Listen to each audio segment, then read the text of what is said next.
the party and turn Ontario red. And I don't mean liberal red. I mean blood red. No, probably not really, but I mean, you can't be too sure these days, right?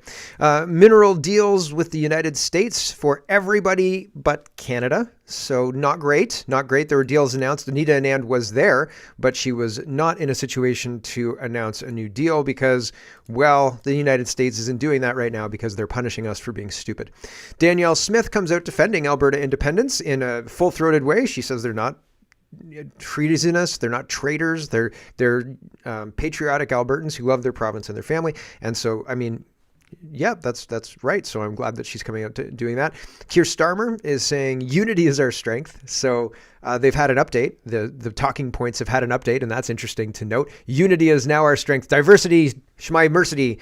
We want unity or something or other. I think what they want is for people to not resist going to fight the next war. They want us to go fight in Russia or Ukraine. New world order in trade on Trump's terms. So, and Trump talking about 2028. And I think it's the funniest clip ever. I talk often about how the liberals don't answer questions. Trump aggressively doesn't answer questions in a hilarious way. I think it's funny, but I get mad and I don't like the liberal tap dance. I think it's ridiculous. But when Trump does it, I think it's funny. So I don't know. Although I do, well, the question is, what happens on January 21st, 2029, sir? And is there a configuration where you might still be in the White House? And Trump doesn't answer, and it's great. It's super funny. I think it's funny. But I can see why it would bother other people. Higher food costs due to counter tariffs on imported food, and that's being discussed and paraded around, et cetera, et cetera. And I think that's interesting because the liberals keep saying that it's Trump's fault. And it's not. It's our own stupidity that's doing it. It's bad policies, and we know it's bad policies. And the liberals keep pretending that Trump is the reason for all of our woes, and it's not. It's 10 years of liberal stupidity. And has it destroyed the country? Maybe. Damn near maybe. Really. And the economic, the inability for Canada to keep up economically with the United States is damning. It's on purpose. It feels like it's on purpose. It looks like these people don't want a deal. And so even though they're pantomiming that they do, they're doing the meetings and they're doing the this and they're doing the that, they don't actually want to put on the table the things necessary to actually get a deal. And so we're going to languish, and we are languishing, and we've been languishing for 10 years because of these people, their bad policies and their incompetent governance. And I think that's on purpose, but that's a good cover to say, oh yeah, they're just incompetent. I think they're doing what they're doing on purpose at the behest of globalists, but that's a whole other rabbit hole that's maybe beyond the scope of this podcast. So there's lots to get to. Let's get to it first.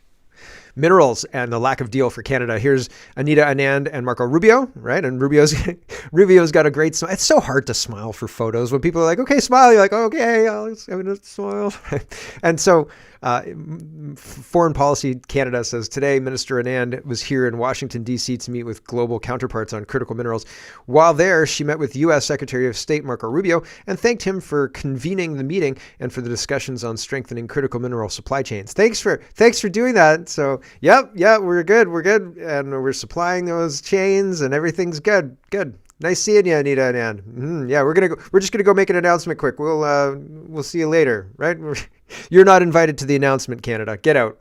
Cheryl says. Anita Anand says, attending to better understand the deal, the United States also announced Wednesday that it was drawing up critical mineral action plans with Mexico, the EU, Japan, that include setting price floors. It made no announcement about similar cooperation with Canada. But we've got all this aluminium in Saskatchewan. Come on, you want to make a critical minerals deal with us, don't you? Any deal at all? Some kind of deal? Anything? No? So while we have the appearance of warmth, right? That smile is telling another story. That smile doesn't touch Marco Rubio's eyes. I'm sure he meant every inch of those teeth. Holly Doan says, okay, so I was fooled yesterday. They got me. I thought that when they announced the Office of the Special Representative on Combating Islamophobia had been disbanded, that they were actually going to disband it. And it didn't take me long to think, I wonder what they're going to replace it with. I wonder, Carney can't make a good decision. That's not in the cards. So what else is going to happen before the day is out that's going to totally undermine this thing and make it even worse than it is now? And yes, I've got all of that to show you in about a minute and a half. So Holly Doan says, Office of the Special Representative on Combating Islamophobia has been disbanded. Yay! Following disclosures that Amira Al-Gawabi lobbied to install Muslim prayer rooms in federal buildings and advocated for employees speaking out on Palestine issues. So yeah, get out Amira Al-Gawabi. And really, all of these things should be abolished. We shouldn't have any kind of advisory boards talking about narrow issues like Islam or anti-Semitism. All of these things, these are outside. Everybody deserves safety, but you don't get to be safe from what other people say. If other people say like, ha ha, fatso, or something like that, and that hurts your feelings, you can't arrest them. Like, that's not how this works. And if somebody calls out a religion for a reason that they have that you might not know about, right? Like, I've got my reasons, broccoli, and I hate you, right? And so like, or the damn Cardis, right? For O'Brien. So government has no place in policing that necessarily until it gets to criminal code level. If people start attacking other people, that's bad. And you can't have that in a society, right? And so like, you should chill that stuff out, but you also shouldn't import a whole bunch of people who are incompatible with each other. And if you have multiple religions, that's just inherent conflict. You're importing conflict. Globe Politics is reporting the same. Carney scraps Trudeau's anti-Semitism and Islamophobia czars, but they're burying the lead because they're going to replace it with something. What are they going to replace it with? Over to Mark Miller. CTV News reports Canadian government to fold envoys on Islamophobia and anti-Semitism into a new National Unity Council. Oh, yay. No, it's not good. National unity, okay? Keir Starmer is calling... in England, hold on, I have to jump ahead because I want to highlight it because the talking points being updated is so notable. Keir Starmer says, I love this country, England. It reads like a ChatGPT thing. And these things, somebody my wife pointed out to me, these dashes, ChatGPT uses these dashes all the time. If it's done by AI, you've got these dashes in there. So Starmer's using ChatGPT. Anyway, he says, or Starmer's ChatGPT says, I love this country. It's the greatest country in the world. We are a tolerant, decent, and respectful country, and unity is our strength.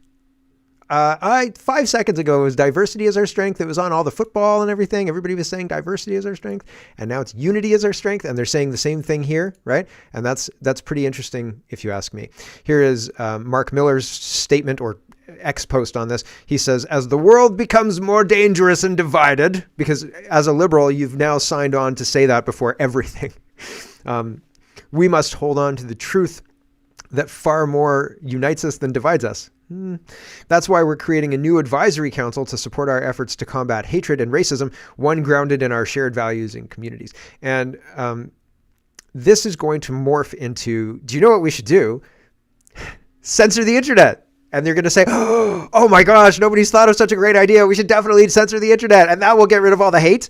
And so that's going to be the recommendation coming out of this new advisory council. Here's CTV News talking about the whole headline. And it says, Carney's liberals fold anti-Semitism, Islamophobia envoys into Equality Council. So I can't wait till the Equality Council gets its hand on the internet. That's going to be just something else because the internet won't be the same.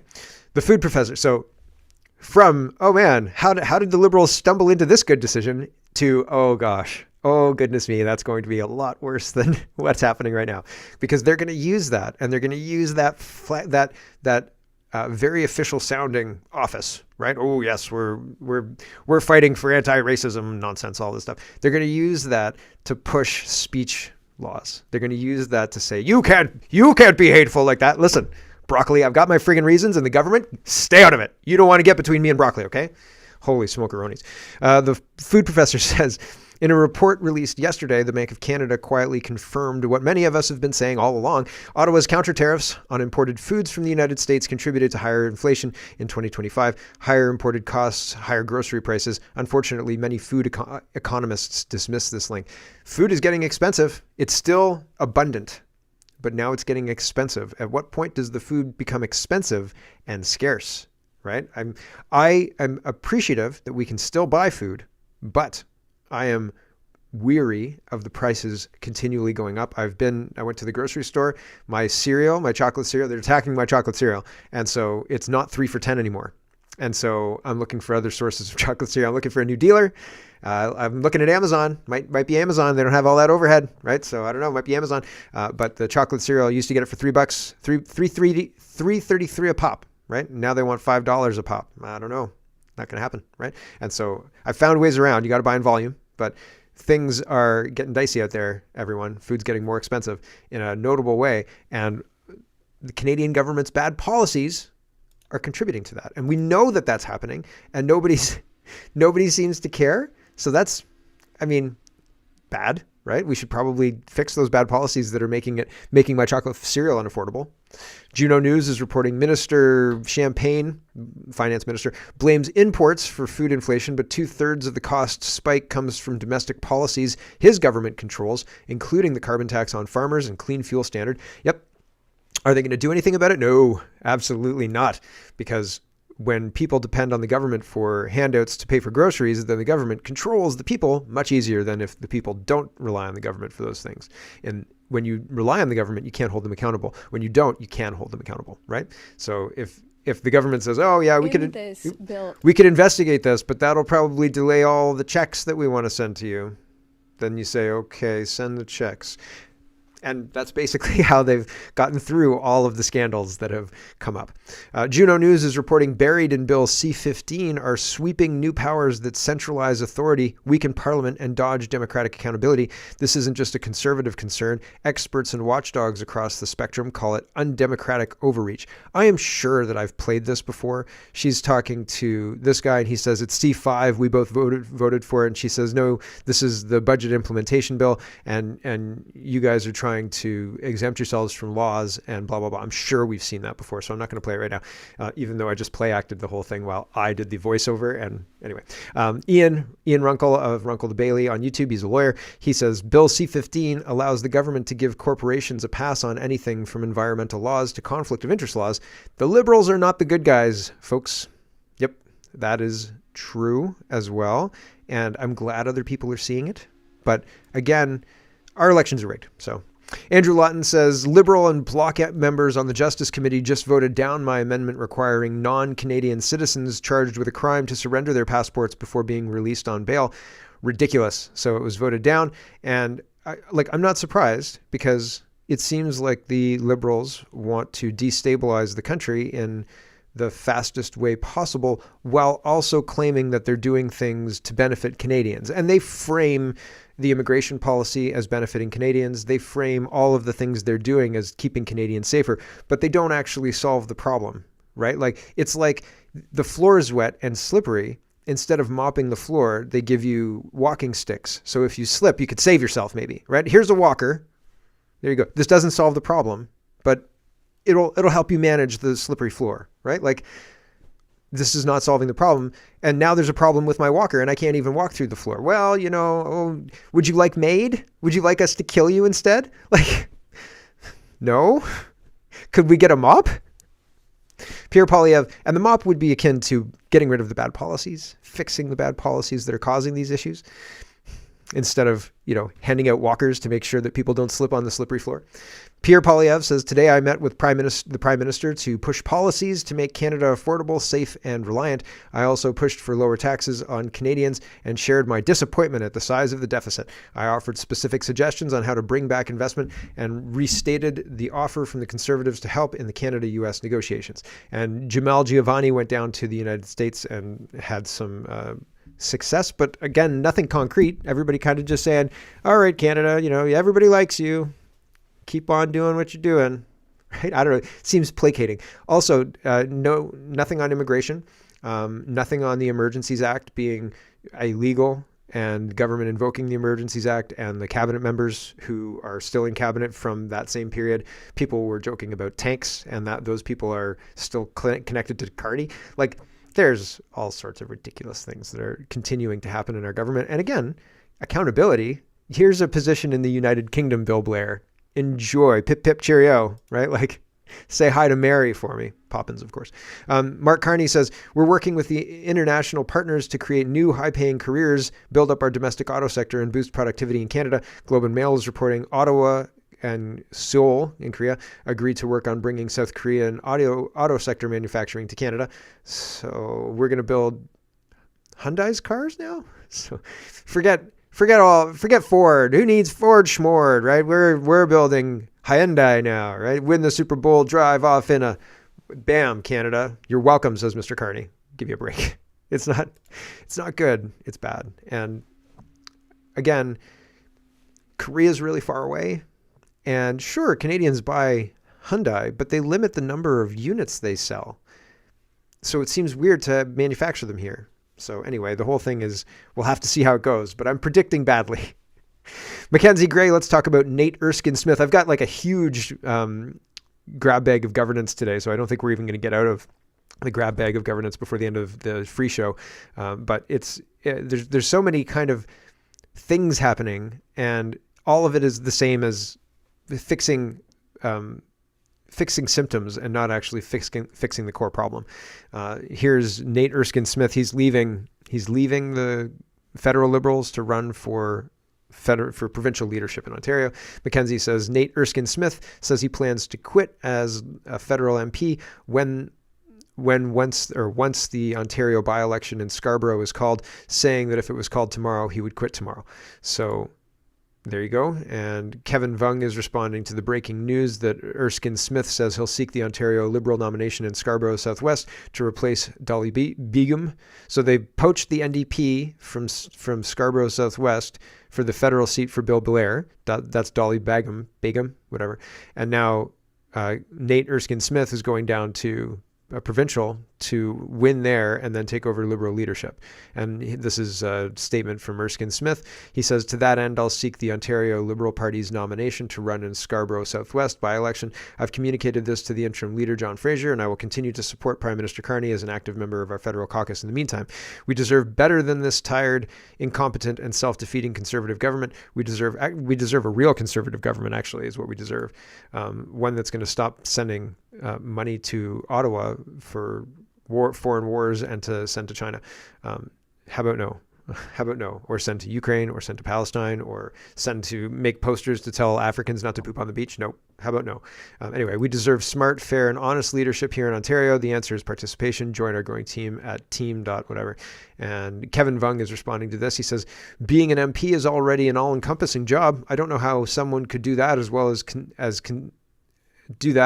constituents' needs or deserve, while also seeking to run elsewhere in another riding at another level of government, and also be running for party leader. Oh, and also be a good dad and husband.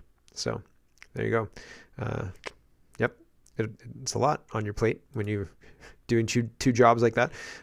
But also says a lot where you can just pick up and leave in the middle of it. Like how operations critical is the minister or is the MP, right? If he can just F off, right?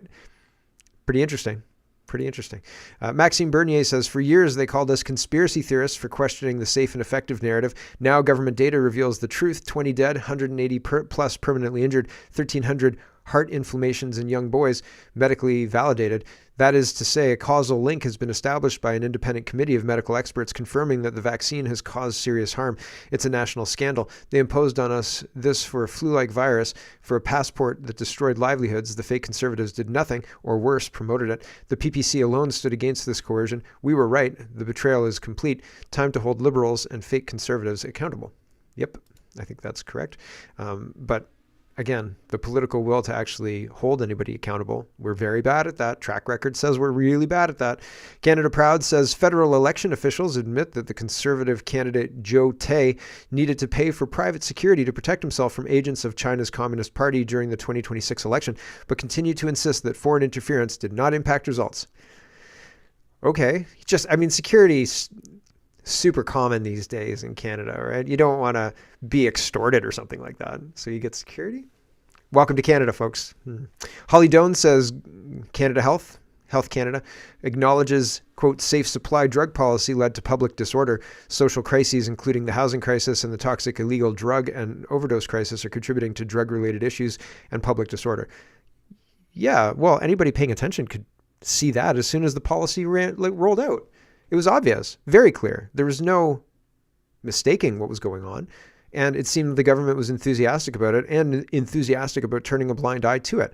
Accountability, anybody? No, not yet. Oh, darn. Again, super bad at accountability. These people will leave and they'll take their pensions and they'll have all sorts of money. And the people they harmed through their bad policies will suffer. And there's nothing that's going to fix that. And that's Just terrible. Bradshaw is responding to this National Post article. The National Post article says, "We don't need it. Seniors call for reduced old age security payments." Okay, so long as you can reduce the amount you take off my paycheck, because if I'm not paying into Social Security, I can invest that money and I'll probably get a much better return, which is an argument about all of this socialist nonsense. Generation Squeeze proposal would reduce OAS payments to households making more than $100,000 in retirement income. So if you make $100,000, if you and your spouse together make $100,000 or more, they'll reduce the amount of OAS you get. If you paid into it, that's your money, man. They don't get to reduce that. Oh yeah, well, our balance books are really rough this year, so we're just going to take your money. How about no? That's my Lotto 649 money, buddy. I'm just kidding. Don't play the lottery. It's a bad idea. Put $5 a week into a bank account and you'll be much better off. I used to run the lottery. I have to say goodbye to the stream soon. I used to run the lottery. Yeah, I'm going to tell this lottery story and then I'm going to say goodbye to the stream. Old people should get their old age security. I used to run the lottery at the place that I worked. And it was a school, and it was a high school. And so there was a lot of teachers. We had something like 60 people in the lottery group. And so everybody was giving me $5 and I would play Lotto Max, right? And we played 3 years. I ran it 3 or 4 years. We played every week, all through the summer too. I would collect money in the beginning of the summer and I would email them updates and the whole deal. I was really good at it. It was fun. I liked doing it. And I played the lottery for free. The whole thing was, I don't pay. I'm not a paying member. I'm running this whole thing. So I get to play for free and I'll buy the tickets and I'll manage the whole thing. I almost put up a website, but I thought, that's dicey. Anyway, the Lotto Max never paid out. The biggest prize I got was $120. And I was like, wow, that's great. Like, whoa, yeah, next week we're going to win a lot after this, right? Nope, absolutely not. Nothing. 60 people, $5 a week. It was like I don't even remember. It was a lot of money and nothing. And I thought to myself, this proves I've not played the lottery since, period. I used to like scratchy tickets too. Nope. Don't do it anymore. And because it's just a waste of money. So, you don't win. It's stacked. The house is stacked. And I'm pretty sure that there's fraud or something's hinky with the gaming in like the lotteries in Ontario, the Ontario gaming and lottery stuff. They say they put out all this money for kids and for education and for sporting and all this other stuff. But I don't see any recipients. They say they have recipients and maybe there's names and stuff, but I don't see any images. I don't see anything like that. And I looked for it and I couldn't find it. And I was like, where can you look for this kind of stuff? And somebody emailed me back saying, it sounds like you're questioning if we're, blah, blah, blah, blah. We definitely do. And I was like, do you have any proof though? And I didn't hear back. So I don't know. I'm pretty skeptical about the lottery and what they do with their money because it's a lot of money. And I think it's probably just the same as Minnesota. So with that, I've got to say goodbye to the stream. That's just my gut feeling. I look at it now and I think to myself, this is a rotten apple. I can see it much more clearly than I could see it in my 20s. All of that said, got to say goodbye to the stream. If you want the whole show, head over to CanadaPoly.com.